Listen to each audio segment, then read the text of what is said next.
कि नीतीश कुमार ये बात समझ गई बड़ा कि अब के भारतीय जनता पार्टी वजह से चुनाव जीत रहा बा, इसे जाके अपन मट्टी पलीद ना करवाओ चाहता है। जा करके चिराग पासवान आग्रह कैले है कि भाई हो अब के बदलाव खातिर वोट दो और नीतीश कुमार के जो उनके 17 साल में बिहार के बर्बाद करता रहे उनका से दूरी बना के रखो। वो जदयू से आयातित होकर आयल बड़े जौना के लेकर के काफ़ी चर्चा भी बा और एक के लेकर के भारतीय जनता पार्टी के भीतर गहमा गहमी भी बा। कुमार के ना जाए के कारण रहा कि उनका सजा होके में नीतीश कुमार के भूमिका कहीं ना कहीं साइलेंट होके ही होके लेकिन रहल है।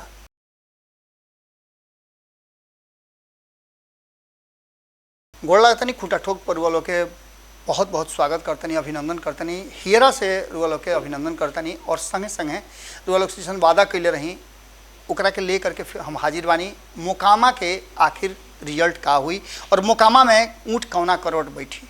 हालांकि मोकामा के रिजल्ट तो आ गई बा, लेकिन कैसे आइल बा का हुई रुआ के विस्तार से समझाओ तनी और साथे साथे इहो रुआ बताए तनी कि एक एक वोट के गिनती करे के पड़ी। आखिर मोकामा में जौन अनंत सिंह के गढ़ कहल जात रहे ओकरा पर भारतीय जनता पार्टी अपन पहला हाली दाव आजमावत रुए और यह दाव आजमावे के पीछे के रणनीति और कहानी का बा। तो सबसे पहला कहानी ये बुढ़ू है कि भारतीय जनता पार्टी अब की हाली नीतीश कुमार के साथे नहीं थे, जिनका के मोकामा के सीट हमेशा हस्तांतरित हो जाता रहे या फिर सीट समझौता में उनका भीरी आ जाता रहे। लेकिन अब की हाली भारतीय जनता पार्टी आपन उम्मीदवार उतरले बा, लेकिन उनमें जो कैंडिडेट बाड़े वो जदयू से आयातित होकर आयल बड़े जौना के ले करके काफ़ी चर्चा भी बा और एक के ले करके भारतीय जनता पार्टी के भीतर गहमा गहमी भी बा, विवाद भी बा।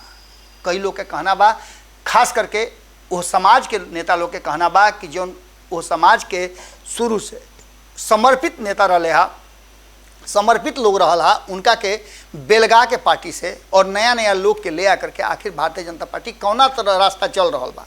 जबकि कहल जाला कि Bharatiya Janata party cadre based party है और अपना कार्यकर्ता के एगो चाय वाला के जब प्रधानमंत्री बना सकेला तो फिर भारतीय जनता पार्टी में कौन ऐसा कमी हो गई रहे कि जदयू से आयातित करके 2 दिन पहले उनका के उम्मीदवार बनावल गई।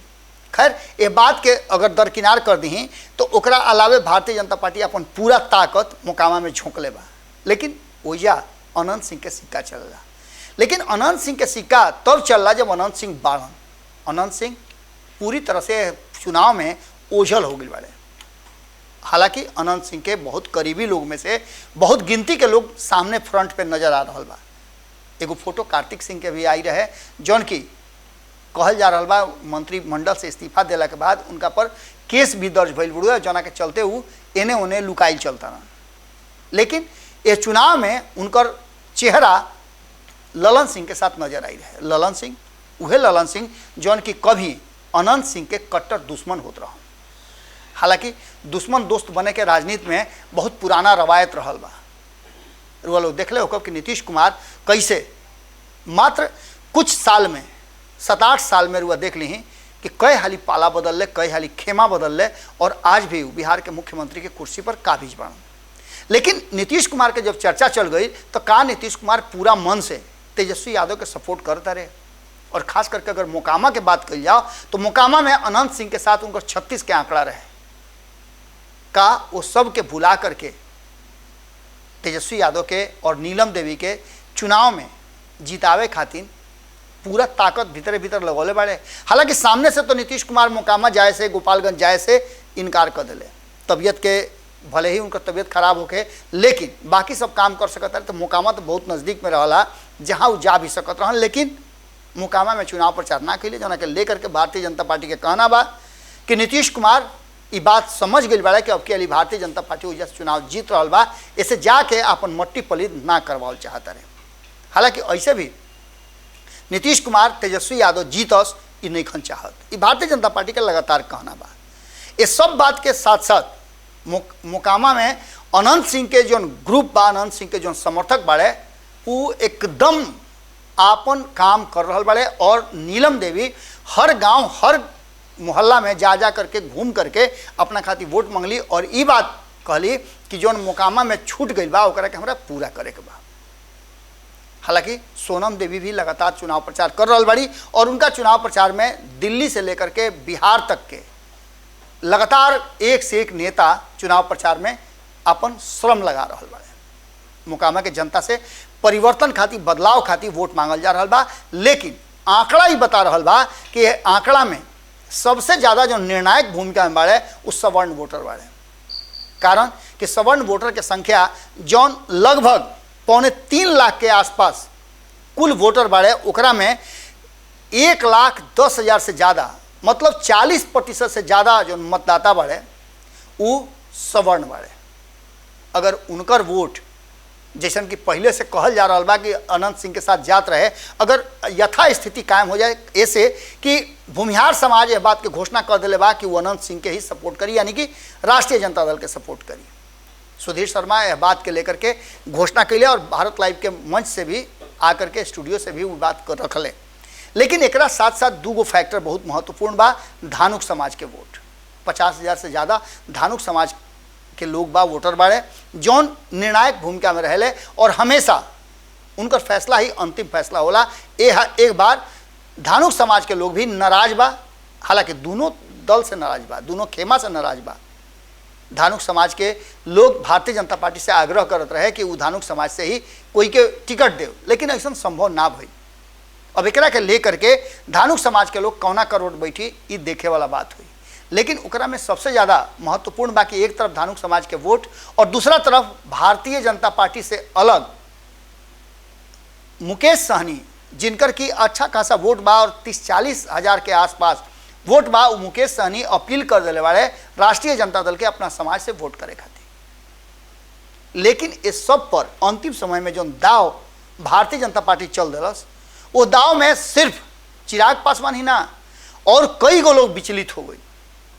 सबसे बड़ बात कि चिराग पासवान, जिनकर की दलित वोटर लगभग 40 से 45 हज़ार के बीच में बढ़न, वो 40-45 हज़ार दलित वोटर में 50% से ज़्यादा सिर्फ पासवान जाति से बढ़न, और उनका साथ साथ सवर्ण वोटर से भी जाकर के चिराग पासवान आग्रह कैले है कि भाई हो, अब के अली बदलाव खातिर वोट दो और नीतीश कुमार के जो उनके 17 साल में बिहार के बर्बाद करता रहे, उनका से दूरी बना के रखो। नीतीश कुमार 2020 के चुनाव भी बड़ा मजबूती से लड़ रहा, लेकिन परिणाम रुआ के सामने बा। एकरा साथ साथ तेजस्वी यादव के पारंपरिक सीट बढ़ुए, वजह से लगातार अनंत सिंह जीतता रहल बड़े। ए बात के लेकर के तेजस्वी यादव पूरा भरोसा में बढ़न कि उनकर जीत हुई।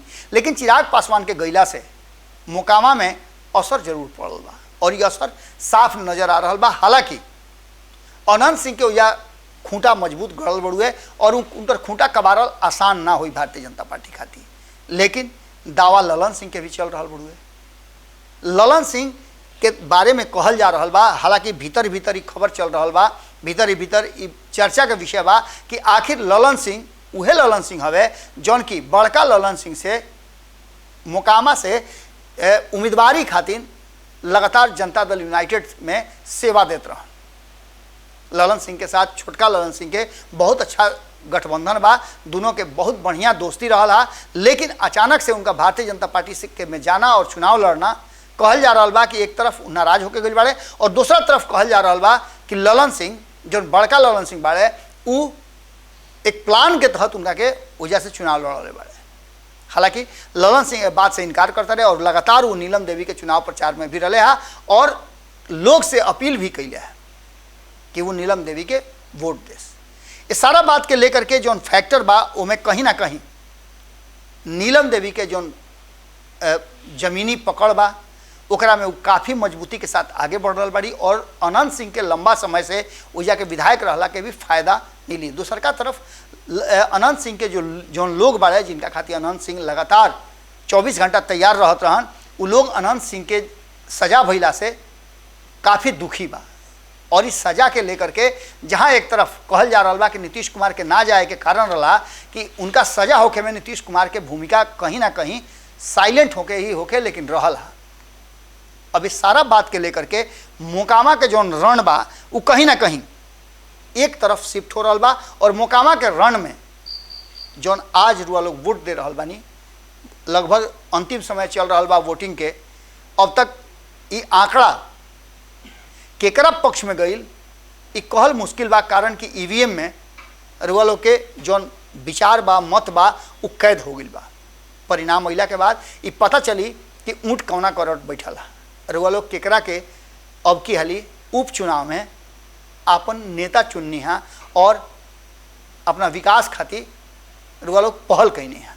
लेकिन एक बात पक्का बा कि लड़ाई बहुत टक्कर के बा और जहां अंतिम समय में भारतीय जनता पार्टी अपना वरिष्ठ नेता लोग के साथ साथ चिराग पासवान के रण में उतार करके वोट के अपना पक्ष में करे के प्रयास कैलस हा, वो ये बता रहा बानी कि भीतर ही भीतर चुनाव प्रचार के बाद भी धानुक समाज के लोग के समझावे मनावे खातिर बहुत बड़ा प्रयास भारतीय जनता पार्टी कैलस हा और एकरा के लेकर के कहल जा रहा बा कि परिणाम कांटा के हो गई बा टक्कर और परिणाम कोनो पक्ष में जा सकेला। लेकिन जानकार के कहना बा कि ये उठा पटक में कोनो करवट उठ बैठ जाए तो कहल बड़ा मुश्किल हुई। पूरी तरह से पलड़ा बराबर बा। अब देखे वाला बात हुई कि अंतिम समय में वोटर केने टर्न करता रहे। MY समीकरण के बहुत बड़ा असर एजा नहीं खे, लेकिन अनंत सिंह के नाम और तेजस्वी यादव के जौना तरीका से वो मंच से अनंत सिंह से ज़्यादा प्रभावशाली नीलम देवी के बतौले ओकरा के लेकर के हो सकेला कि परिणाम बदल जाए। लेकिन भारतीय जनता पार्टी के दावा भी कमज़ोर नहीं है और अंतिम समय में जो दाव खेलस भारतीय जनता पार्टी वो कहीं ना कहीं तेजस्वी यादव के टक्कर खड़ा दे रहा बा। मोकामा के पूरा विश्लेषण में रुआ से ये विदा लेब। आज सत्य शोध में रुआ लोग के जैसे ही चुनाव खत्म हुई वैसे ही भारत लाइव पर लेकर के आ रहा बनी कि आखिर के जीतत और के हारत बा मोकामा और गोपालगंज से। गोड़ लागत है।